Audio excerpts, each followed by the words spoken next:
বেশিরভাগ স্টুডেন্ট যারা ইউএসএ তে আসতে চান বা দেশের বাইরে যেতে চান তারা আমাকে এই প্রশ্নটা করেন যে ভাই আমার বাজেট হচ্ছে 10 লাখ টাকা, আমার বাজেট হচ্ছে 15 লাখ টাকা, আমি কি এই টাকা নিয়ে ইউএসএ তে যে নিজের খরচ নিজে চালাতে পারবো কিনা। আজকের ভিডিওতে আমি আপনাদেরকে এক্সপ্লেন করব স্টুডেন্ট হিসাবে আপনারা লিগালি কি কি ধরনের কাজ করতে পারবেন এবং সেই কাজ করে কতটুকু আপনি ইনকাম করতে পারবেন, যেটা দিয়ে আপনি আপনার পড়াশোনা এবং আপনার যে খরচ আছে সেগুলোকে সাপোর্ট করতে পারবেন।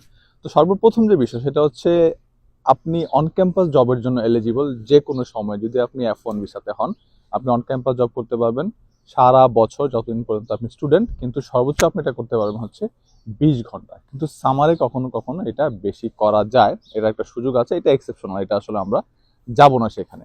দ্বিতীয় যে ইনকাম সেটা হচ্ছে আপনার সিপিটি, যেটাকে আমরা ইন্টার্নশিপ বলি বা কারিকুলার প্র্যাকটিক্যাল ট্রেনিং, যেটাকে আমরা ইন্টার্নশিপই বলি তো অথবা সিপিটি বলি। তো সিপিটি আপনি করতে পারবেন। এখন সিপিটি আপনি কত ঘন্টা করতে পারবেন? সিপিটি হচ্ছে দুই ধরনের, একটা হচ্ছে পার্ট টাইম সিপিটি, যেটা আপনি 20 ঘন্টা অথবা তার চেয়ে কম সময় করতে পারবেন।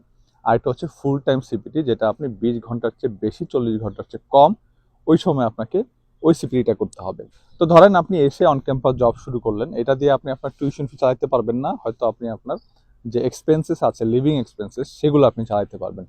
তো আপনি যদি দেশ থেকে একটা সাপোর্ট নিয়ে আসেন 1 সেমিস্টার বা 2 সেমিস্টারে, সেক্ষেত্রে কিন্তু আপনার ওই সাপোর্টটা দিয়ে আপনার শুধু পড়াশোনার খরচটা চলতেছে, আর আপনার যে লিভিং এক্সপেন্স সেটা আপনি টিউশন ফিতে কভার করে ফেললেন। এখন সেকেন্ড সেমিস্টার পর আপনি কিন্তু সিপিটির জন্য এলিজিবল হবেন। এখন আপনি যদি ভালো স্টুডেন্ট হন, পড়াশোনা করেন বা আপনার উদ্দেশ্য থাকে আপনি অবশ্যই আপনার একটা ইন্টার্নশিপ করতে হবে, আপনার চেষ্টা থাকলে আপনার জন্য আমার মনে হয় ইন্টার্নশিপ পাওয়াটা খুব একটা কঠিন হবে না, কারণ আমাদের এখানে ম্যাক্সিমাম মানুষই আসলে ইন্টার্নশিপ করছে।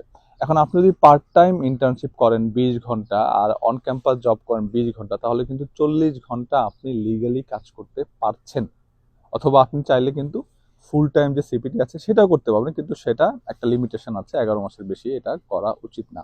তো সেক্ষেত্রে আপনি যদি পার্ট টাইম সিপিটি করেন, সেটা আপনি যে কোনো সময় যতদিন সম্ভব আপনি করতে পারেন। তো আপনি অন ক্যাম্পাস জব করলেন, আপনি সিপিটি করলেন, হয়তো এটা 100% আপনার যে এক্সপেকটেশন মিট করবে না, কিন্তু 90% হলো আপনার খরচ বা আপনার যতটুকু সম্ভব আপনার এক্সপেন্সেস আপনি ক্যারি করতে পারবেন লিগালি আপনি কাজ করে। এরপরে আপনি যদি দেশ থেকে কিছু সাপোর্ট আনেন বা যেটাই করেন, সেটা করে কিন্তু আপনি মোটামুটি সহজে আপনি এখানে চলাফেরা করতে পারবেন। তো আমার ধারণা আপনাদের ক্লিয়ার হয়ে যাওয়ার কথা যে আসলে কতটুকু টাকা পয়সা আপনাদের আনতে হবে বা কিভাবে এখানে এসে ইউএসএ তে লিগালি আপনি টাকা পয়সা ইনকাম করে আপনার এক্সপেন্সেস গুলা কভার করতে পারবেন অথবা আদৌ পারবেন কিনা। ধন্যবাদ ভিডিওটি দেখার জন্য।